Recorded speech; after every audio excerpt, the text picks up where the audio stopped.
Hello everyone. So we are going to see some psychiatric terms जो कि exam point of view से बहुत important है।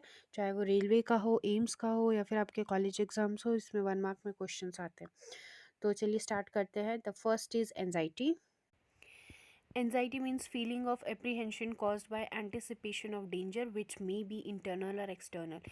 यानी कि ये नॉर्मल ज़िंदगी में भी हमें फ़ील होता है जब हमें एनजाइटी यानी कि घबराहट होती है, जब हमारे सामने कोई डेंजर हो, फियर हो, चाहे वो हम अपने मन के अंदर सोच रहे हो तो वो इंटरनल हो गया, या एक्सटर्नल यानी कि हमें बाहरी कोई खतरा हो तो एनजाइटी फील होती है। नेक्स्ट आ जाता है free floating anxiety. Free floating का मतलब होता है कि anxiety without any reason. Anxiety हमें कभी कभी घबराहट तो महसूस होती है बट उसका असली कारण क्या है पता नहीं होता है।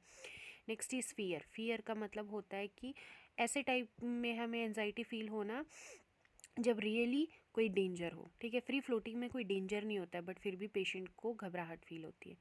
एजिटेशन। एजिटेशन में क्या है? Severe anxiety with motor restlessness. ठीक है, घबराहट के साथ साथ क्या होता है, किसी इंसान की आदत भी होती है कि वो अपने हैंड्स को बहुत ज़्यादा मूव करना स्टार्ट हो जाता है। ठीक है, तो ऐसे कंडीशन को बोलते हैं एजिटेशन।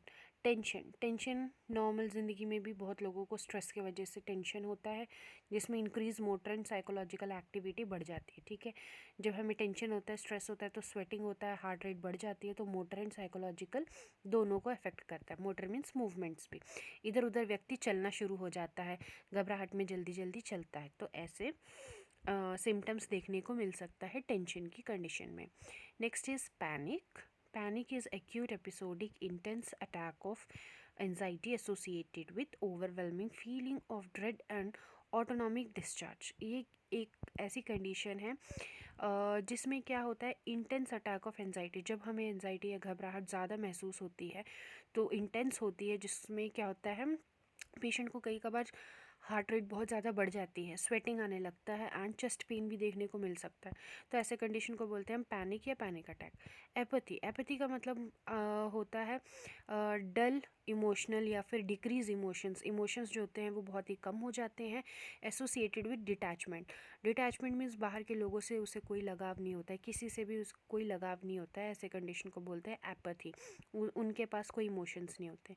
एम्बिवेलेंस। एम्बिवेलेंस का मतलब है किसी भी एक ऑब्जेक्ट या पर्सन को लेके दो राय रखना। ठीक है, अपने दो विचारों को रखना, उसे बोलते हैं एम्बिवेलेंस। यानी कि मुझे ये जॉब नहीं करना है बिकॉज बॉस अच्छा नहीं है, बट करना भी है क्योंकि सैलरी अच्छी मिल रही है। तो ऐसे दो विचार रखना। नेक्स्ट आता है एब्रेक्शन। एब्रेक्शन का मतलब होता है इमोशनल रिलीज। ठीक है, हमें हल्का महसूस होता है अपने पास्ट को किसी चीज़ को याद करके। शेम मतलब सेल्फ एक्सपेक्टेशन पे खड़े नहीं उतरना।